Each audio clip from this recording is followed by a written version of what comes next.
When you think about places that are great for cycling, I imagine a certain image comes to mind.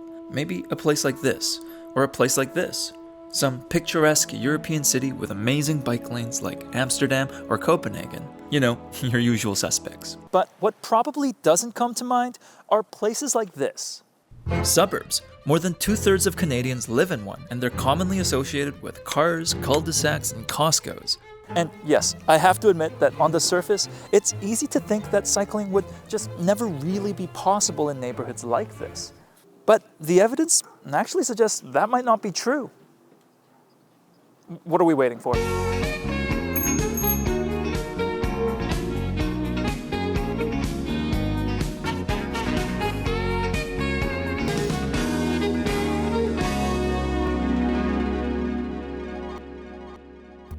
At first glance, suburban neighborhoods feel vast, and it's easy to assume that things here are just too far apart to be cycled, unless you're a lycra-wearing triathlete.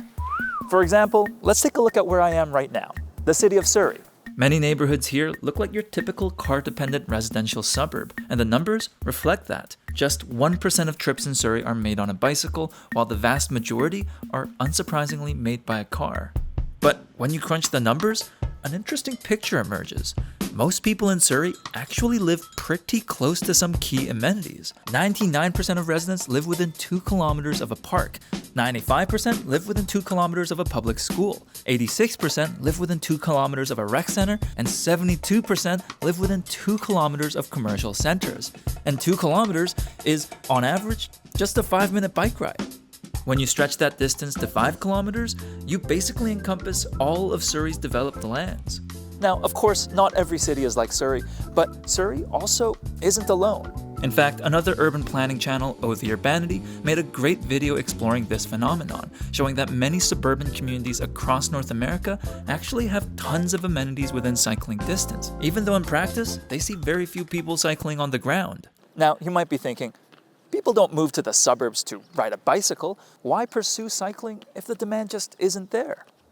Well, this is where I could tell you that it's all about giving people an affordable and convenient option to get around, reducing greenhouse gas emissions, making our streets safer. But I'll save you that sermon, because ultimately, it just isn't true that people who live in suburbs aren't interested in cycling.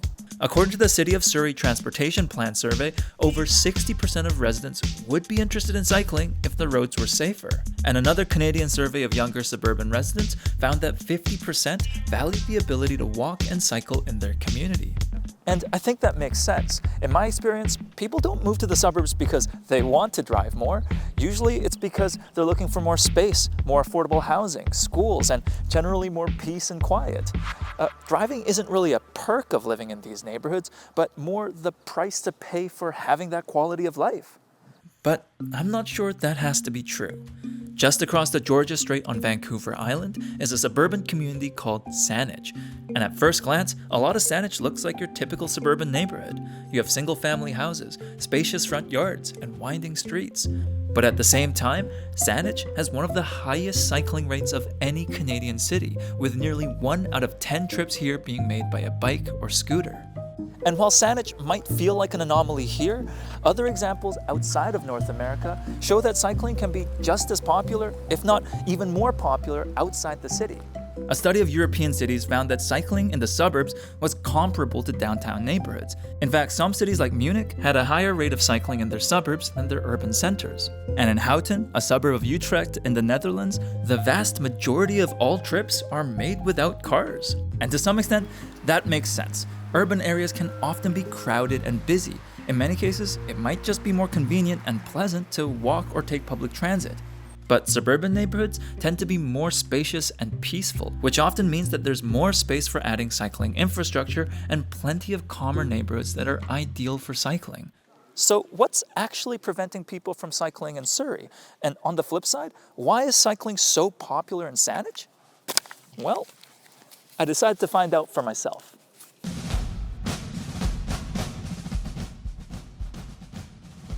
I'm here in Surrey's Fleetwood neighborhood, about to do something that I suspect few have tried and even fewer have succeeded. Cycling for 15 minutes.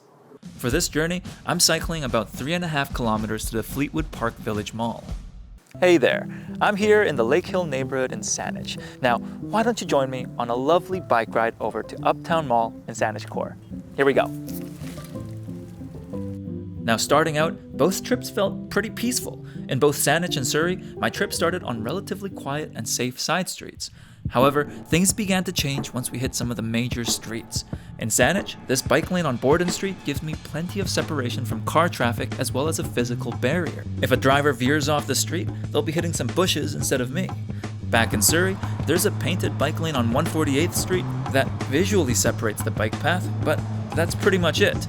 It's better than nothing, I guess, but it doesn't give me any physical protection from a distracted driver. This might be one of the biggest issues with Surrey's cycling network. On the surface, there are technically lots of bike lanes throughout the city, but most of these are painted bike lanes.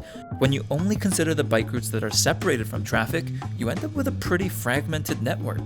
Now, up to this point, I'd say that cycling in Surrey was still manageable, but then things got a lot more dicey. To get to the Fleetwood Mall, I turned onto Fraser Highway, which was basically that same painted line on the ground, except this time with highway traffic. Everybody's always has to try to tell me what to do. Bitch, and try to lay that chip on you. Well, I ain't gonna mess with you, with me, you don't mess with me. All I ever wanted was to be alone and free.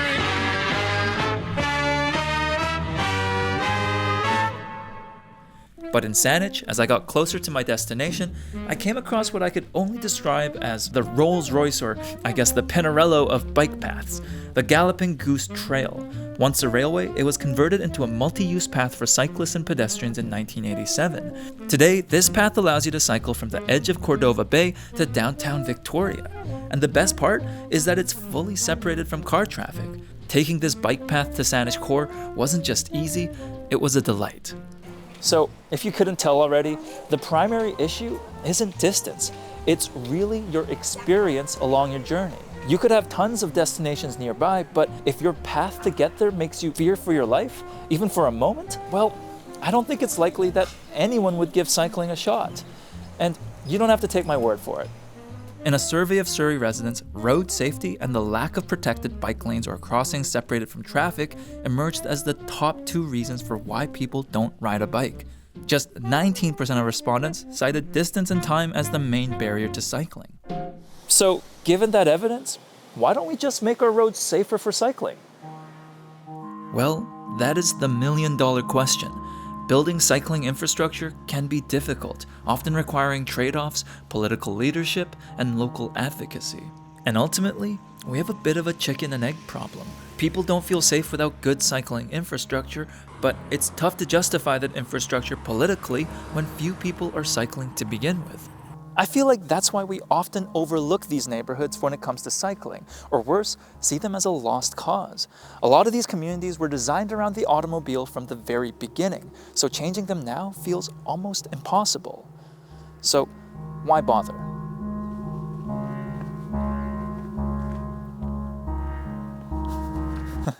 Just kidding. I think there's a more optimistic way to look at this. As much as I was impressed by Saanich's cycling routes, there are still many parts of it that aren't great for cycling. People here still drive, but the fact that there's at least one continuous and high-quality bike rail throughout the city is enough to convince many who live along that route to ride their bikes. So my takeaway from this experience is that we don't have to take an all-or-nothing approach to cycling. The goal here doesn't have to be to convince people to ditch their cars entirely. It can be to just give people the option to use something other than their car for some of their trips. And that change can start with certain routes and neighborhoods. Edmonton, for example, is building a fully separated bike lane in the north end of the city that will connect 12 schools and 9 neighborhoods between them to encourage more children to walk and cycle to school. And in Austin, the new neighborhood of Mueller has been designed from the ground up to have separated bike lanes integrated throughout the community from the start. But this isn't just about building bike lanes. After all, like any skill, it takes time and practice to get comfortable riding a bike. So because of that, I think you can't underestimate the importance of having programs and activities that just get people to safely try cycling. In British Columbia, Hub Cycling brings cycling education to public schools across the province, helping students in grades 4 and 5 learn about cycling safety and build their confidence riding bicycles. They also offer a similar program for adults. And recently, one of my favorite initiatives has been the Bike Bus, an activity where students and parents meet up in the mornings to bike to school together. Some of these bike buses can draw hundreds of students at a time.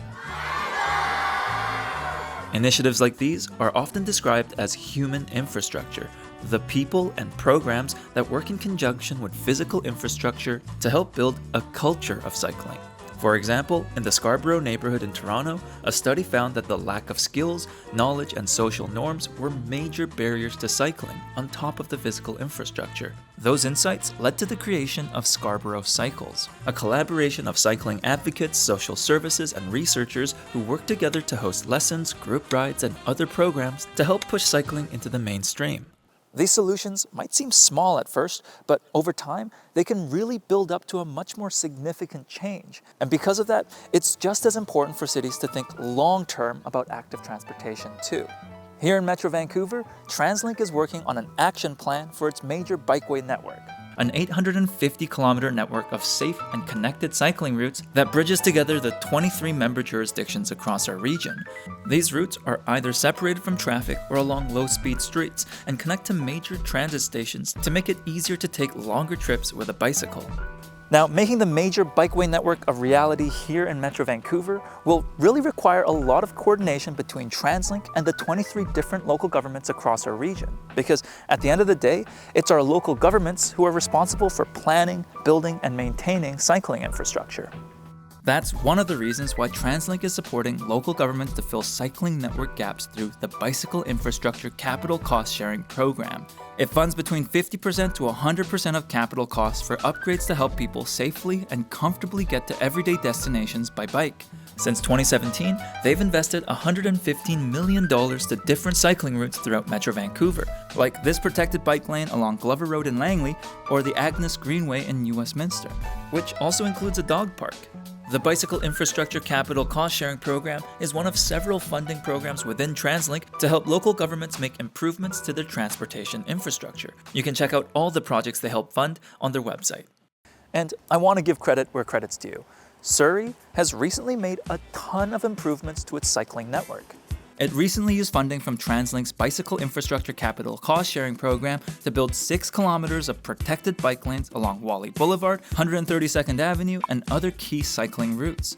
And when you visit neighborhoods like Guildford or City Centre, you'll find lots of new bike infrastructure that's separated from traffic, as well as a new e-bike sharing program. A promising start. So if there's anything to take away from this video, I think it's that we could be much more open-minded about how we get around our suburban neighborhoods. It might not always seem like it, but the evidence suggests that suburbs actually have a ton of potential for cycling. And I think that's important to keep in mind, because sometimes the biggest barrier to encouraging cycling in our cities is that we get stuck in a narrative that cycling isn't relevant here, that it's meant for places that have a certain look and feel.